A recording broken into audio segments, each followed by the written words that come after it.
Thank you very much for joining in from the UK. And could you shortly tell us about you? So who are you and what do you do professionally? Thank you, Lucas, and hello, everyone. My name is Paul Z. Jackson, and I was a trained journalist, first profession. Then I discovered improvisation. It changed everything for me. Maybe we'll talk about that in the session. And I've applied improvisation firstly by running theatre groups for theatre performances in the UK, and then going into organizations as a trainer and facilitator. So using improvisation for skills building, presentation skills, communication skills, creativity, and other applications that you've been thinking about already this week, I'm sure. And at some point, I found other people who were also applying improvisation in their professional lives. And together we formed the Applied Improvisation Network. And you met Barb Tint yesterday, who's currently the president. I was the president before that. Lucas is on the board. And so the Applied Improvisation Network is a gathering of people who are interested in applications of techniques and tools and concepts from improvisation into organizations, into everyday life, into coaching, and so forth. So I spend a lot of time training, facilitating, and writing. Now you said improvisation changed your life. What happened? What did you experience? Yes, I was very suspicious of anything that had the label improvisation on it. To me, it kind of signaled not very good or making the best of a bad situation. But there was a professional improvisation comedy performing group in London doing shows. And my brother invited me to go and see them with him. He said they were very good. I was really reluctant to go, but he insisted and said, come and see them, you'll enjoy it. So I went to see them, and it was a wonderful show. This was Jim Sweeney and Steve Steen at the theatre called the Donmar Warehouse in London. But I was very suspicious. I was a journalist, so I didn't take it that they were necessarily doing what they said they were doing. I thought you had to write a script for a show, that you had to have a director who would decide what would be done, and that you had to rehearse it and practice it. And they seemed to be doing none of those things. So it really turned things upside down if this was possible. And as a journalist, I was able to interview them.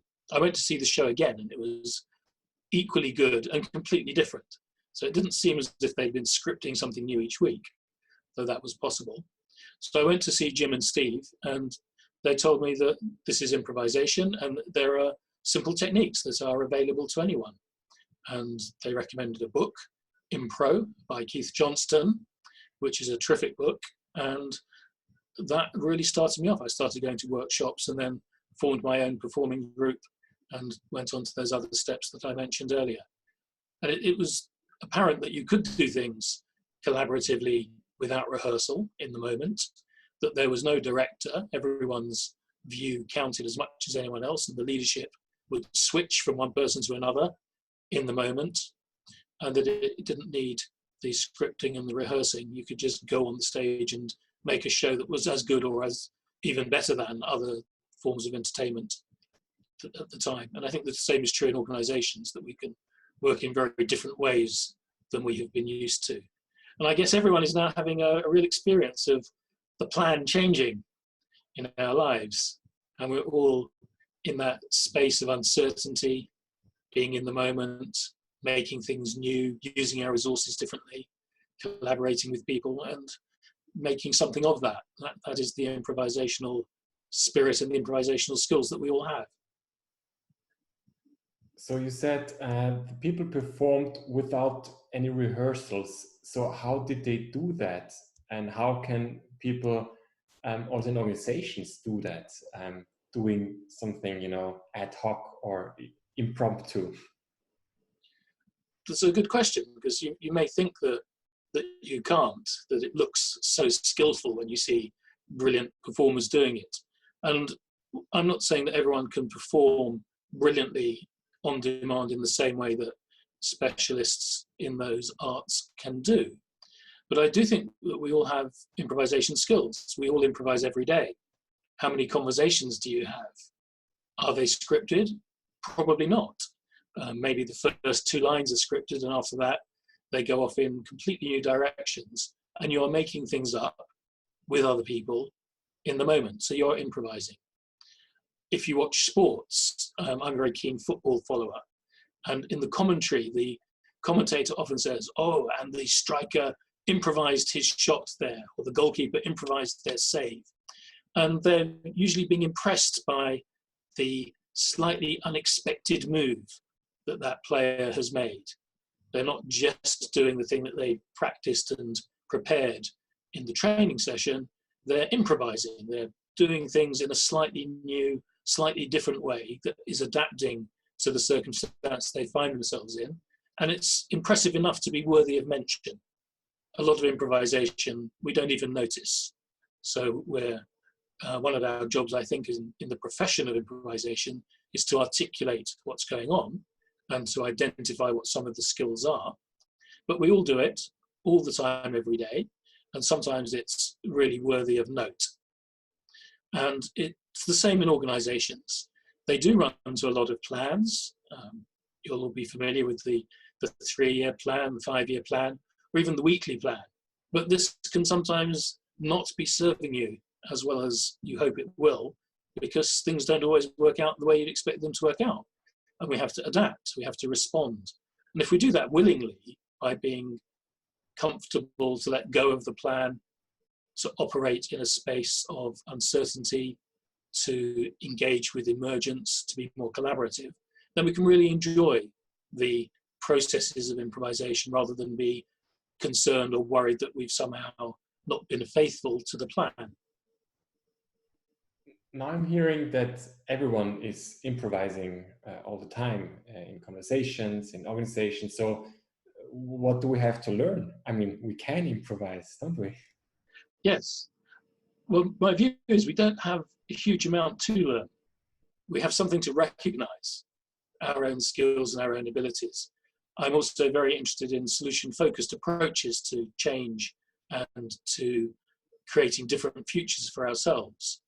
And in that, we're not learning enormous amounts of new things. We're often rediscovering what we already know.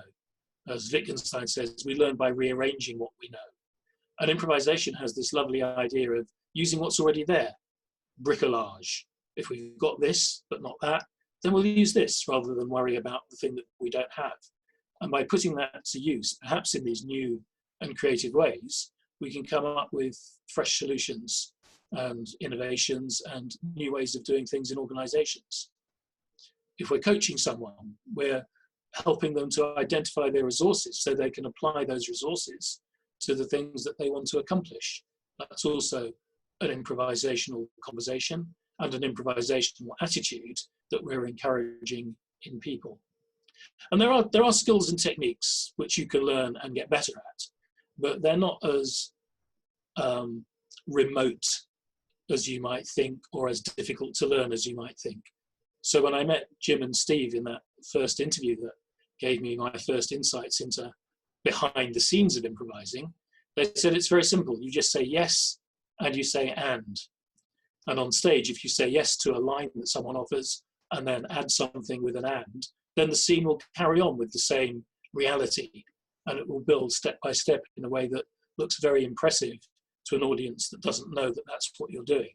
But it's a bit like a conjurer's trick, that it's a simple technique that can build something seemingly extraordinary. There is a skill, but it's not such a big skill. Now in theater, I can imagine to say yes and to build on the ideas of others. But what about in organizations? So if I imagine that I would say yes to every task, to every offer, and build something on that, I think my task list would be really long, and I would not accomplish any goals if I would say yes to everything. How very true, yes. So there are times when we want to improvise and times that we don't. And if it's, let's say, an emergency and it's more important for someone to take control because they know what needs to be done, we'll follow those instructions. And at other times when we want to be very experimental and playful and creative because we're thinking up something new and something different, that's when we want to be using our improvisation skills. So we should consider, when do we want to say yes, just a simple yes, I'll do that. And when do we want to say no, I don't want to do that. It's not ethical, or I'm not in the right position or frame of mind to do that. So I can say no to things. And sometimes I can say yes, but, and we can have an argument and work out things through that traditional route, very popular in the academic world. And sometimes we can say yes, and part of the art of living is identifying which context we are in and which is the appropriate response. I think there are other elements of improvisation, which we'll also come to, of being centered, being in the moment, which lend themselves well to any kind of interaction. But for being in that fully improvisational space of yes-anding or accepting and building, then we can make a choice as to when it's most appropriate to do that and when it's not so wise to do that. So you don't have to extend your to-do list. You can consider it, maybe say no to some things, say yes to others, and then negotiate and develop others again. Now, you co-founded the Applied Improvisation Network, and you were president of this organization. So what was and is the purpose of such a network? What do you want to give the world, so to say? Yes, but when it started in around about the year 2000 with 3 people, we had no idea what it would become. It's been a very improvisational organization. So it has grown by the collaborative efforts of what the people involved in it wanted to do. And it didn't do anything that people didn't want to do. So if someone suggested something and there was no yes-anding, no energy behind it, that initiative would fall flat. Whereas if there was something that we did want to do and people were willing to participate in it, that built. And it built particularly into extraordinary annual conferences. And one of the first functions that the network served was to gather people who were interested in these things, who didn't before that know of each other's existence. We'd all been operating in isolation. Each of us thought we'd invented something unique and wonderful, but we discovered we were all inventing the same thing at much the same time. So it's built up a community of fellow practitioners.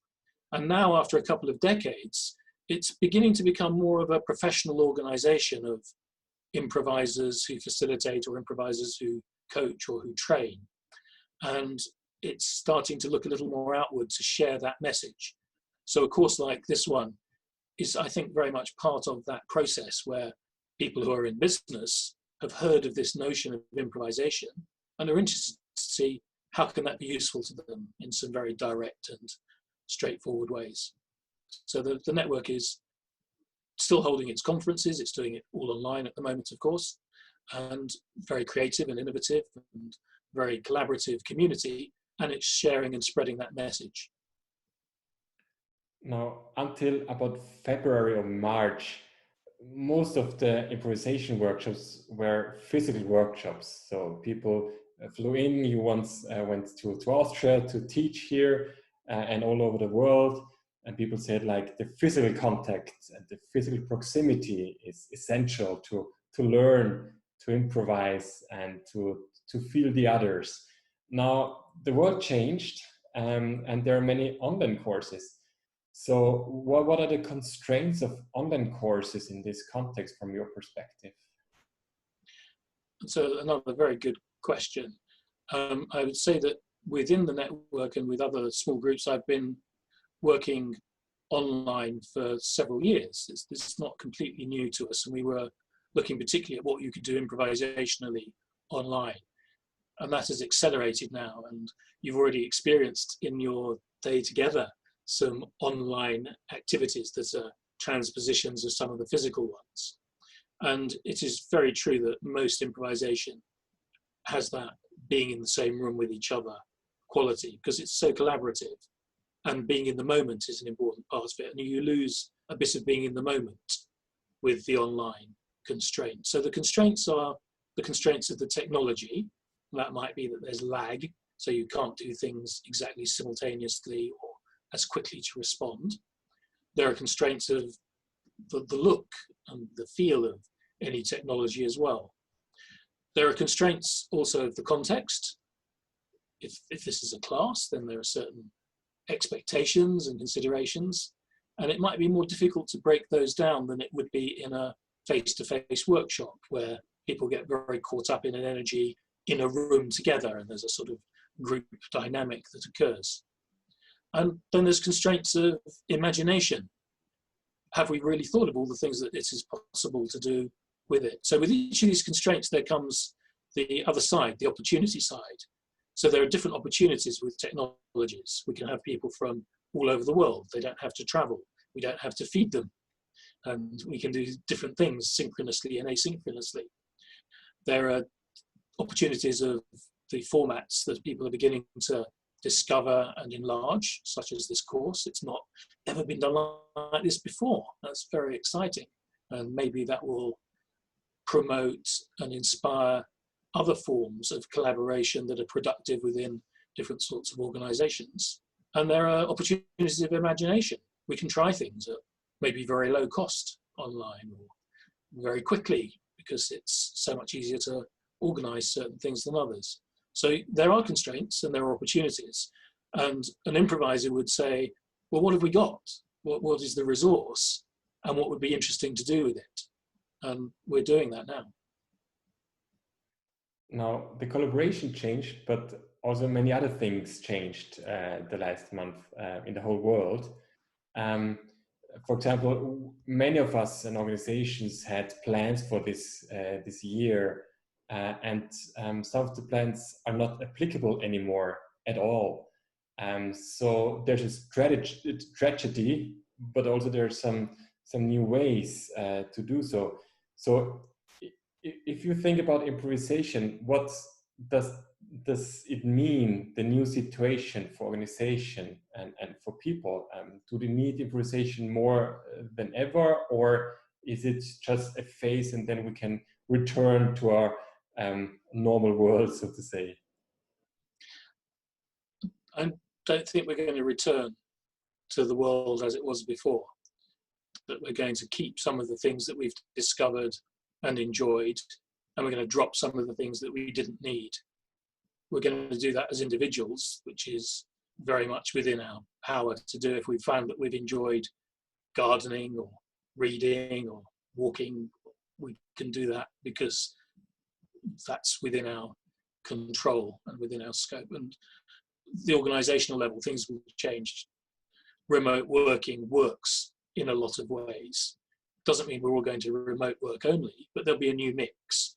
Maybe we'll go to the offices less often, but organizations will realize they don't need to put so much investment and money into their offices. So they will support the preferences of people as to where they want to work. And there will be political changes. Those are a bit harder to foresee or to make happen for us as individuals. But I'm connected to all sorts of collectives that are very determined that things should be different and it's an opportunity.